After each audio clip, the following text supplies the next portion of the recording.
Hey everybody, so I just wanted to come on here quickly to do a very quick kind of Married at First Sight review for the last episode that aired yesterday, April the 1st. I know it's season 10, I don't remember the episode name, I apologize. But anywho, so on this episode, the couples are going on this retreat all together.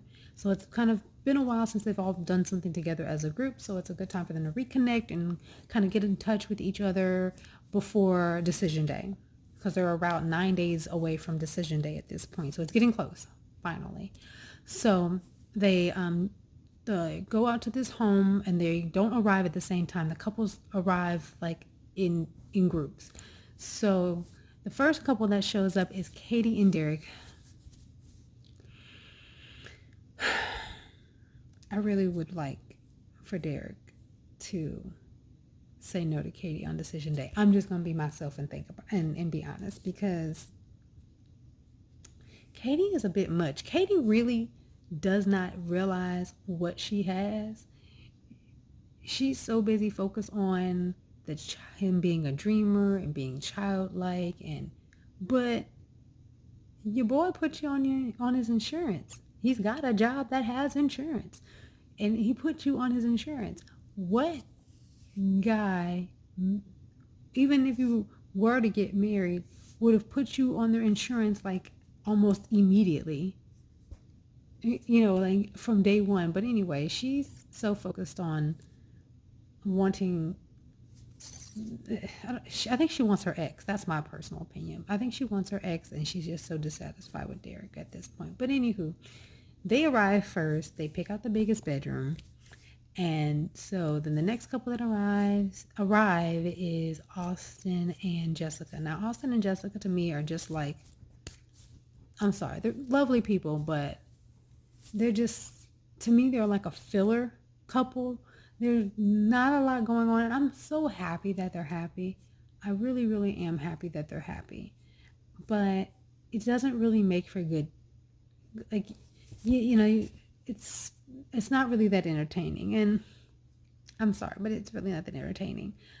She's still kind of harboring on I said I loved him first, and he told me he was going to be traveling for work, and I guess that's their major issue, is that he's going to be working, and that he said he's crazy about her, but he hasn't actually said I love you yet, but he's doing all the things that are in action of showing that he loves her, but she just wants to hear those words.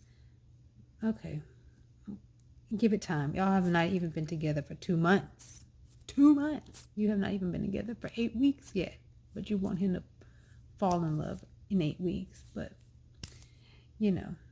so they arrive. They pick their bedroom, and and so they're just kind of planning on cooking and doing some stuff together like that as a group when everybody gets there. So we wait, and we're looking, and then we see the next car driving is going to be Mika and Michael. Now, from this last episode, Michael got a little honesty problem. He's got a problem with telling the truth, and I don't understand why he even came on the show in the first place if he felt like he wasn't going to be who he was. But I think that, well, I think he is still in that I want to create what I want for myself. His excuse is always about being abandoned. I've been adopted.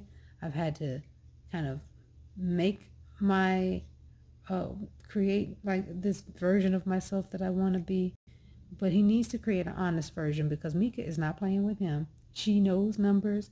She's not, she sees right through him. And yes, her delivery can be a little harsh. I will admit that she could be a little softer. However, that softness goes out the window when you are constantly lying. So anyway, Lion Michael and Mika show up. And so they're still kind of that coldness towards each other that's pretty much always been there the entire season.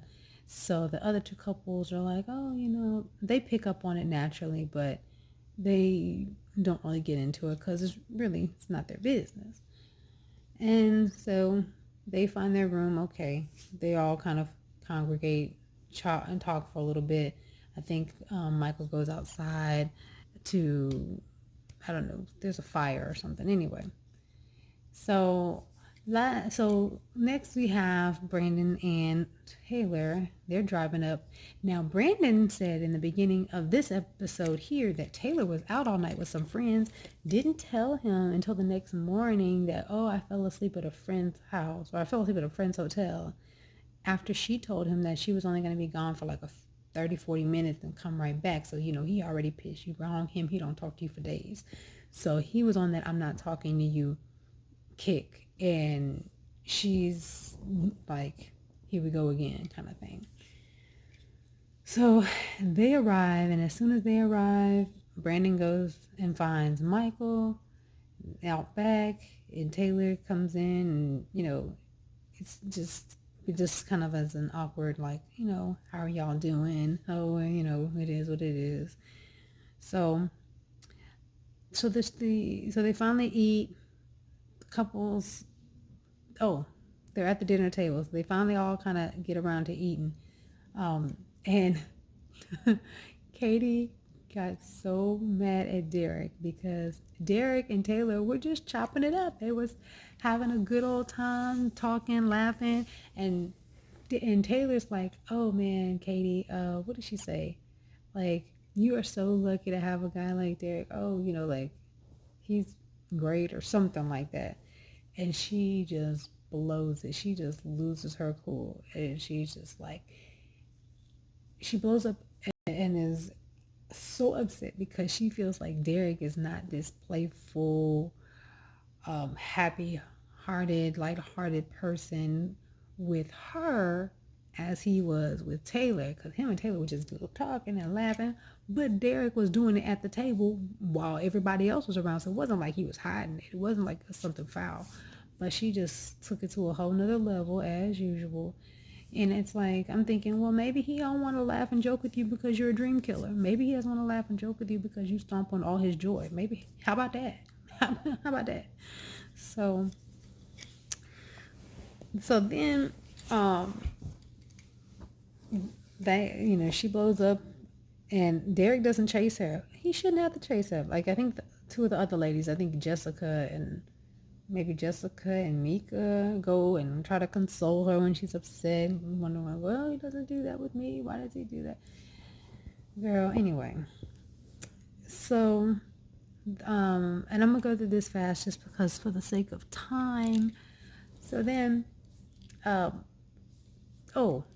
Mindy and Zach didn't come. I wish Mindy would have came just to have that camaraderie and be around other people who are like supportive of her and understanding that Zach was a total jerk and did not, all he wanted was a check. And I mean, I feel like these producers need to do their homework. They can't just be plucking people off the Instagram thinking that, picking whoever has a halfway decent Instagram account thinking that they're going to be good marriage material.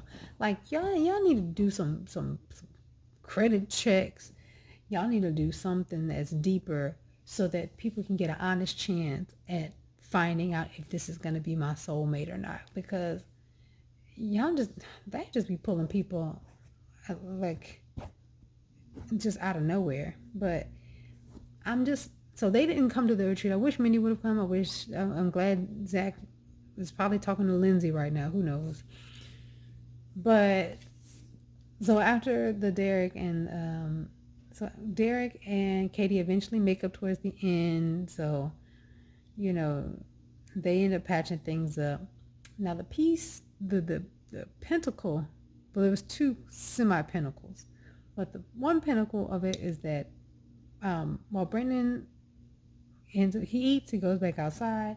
Eventually Taylor goes back outside and it's kind of like, what's going on? Why are you being so distant? Whatever. So eventually he tells her about her being out all night and how she didn't tell him what was going on. And, it's like, you're always going out with your friends, etc. And she just blows up and gets loud about it and is saying, I guess, like, oh, you said you had to go to work, and if you're going to go to work, then I'm going to go out with my friends. I don't see what the problem is. And it ended up turning into just a lot like a really Taylor more shouting towards Brandon.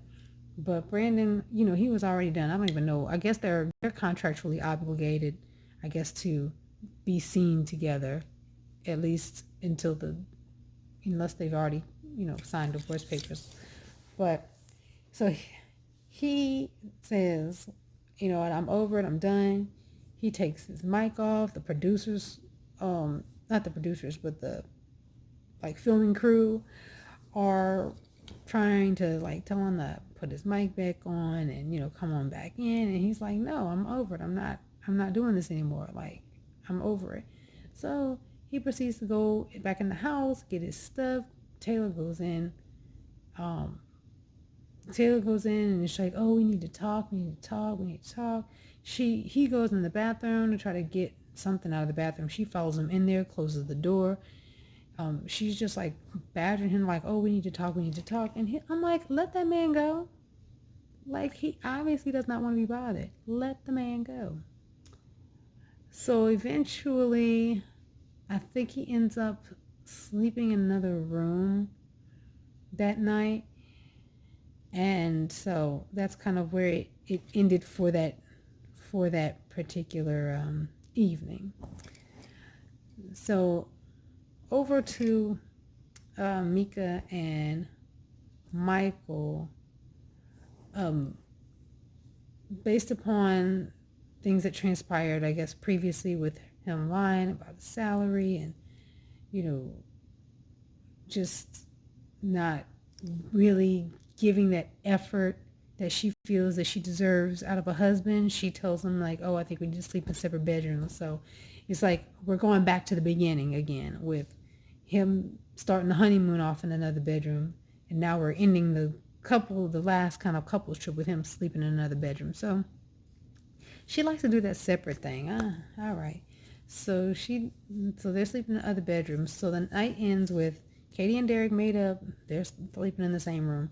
Jessica and Austin, they're always fine. Brandon and Taylor, they're not sleeping in the same space. And Mika and Michael are not sleeping in the same space. Now, if anybody wants to correct me on any of these parts, please do, because I'm going off memory and not off of notes, so I apologize. So next morning comes, Michael says that he has to tend to some funeral arrangements for an uncle, and he's gonna go, but he'll be back later or something like that. But he doesn't tell Mika till the morning, so Mika finds out with everybody else. That should have been something that should have been discussed. And Brandon's already in the car, ready to go. He got his bags packed. He ready to go. So they leave, and Katie and Derek while they're gone, Katie and Derek go on some little paddleboard date. Austin and Jessica go to some cave, and they go on a nice little date.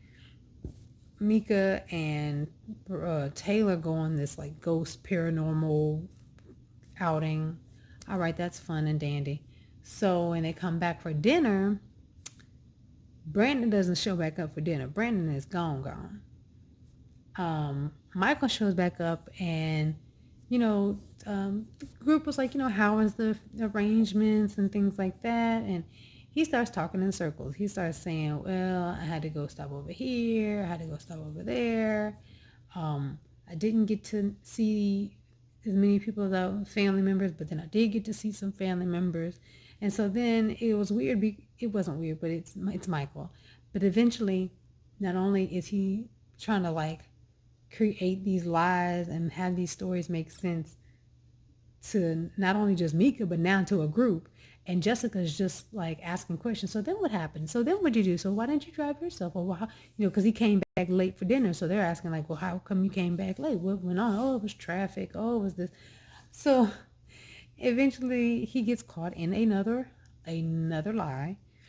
And Mika is this is what I'm talking about. This is not just me. This is something that now other people can see what it is that you're doing. And so, naturally it's kind of just, she ends up naturally being upset about it. And that's pretty much was the end of the episode. I mean, I know I might be missing a piece or two, but it really wasn't much more after that. I mean, let me know what your thoughts were on this episode. I could do more, but it's already been enough time. So like, comment, and subscribe. And as always, thank you so much for your time. Bye now.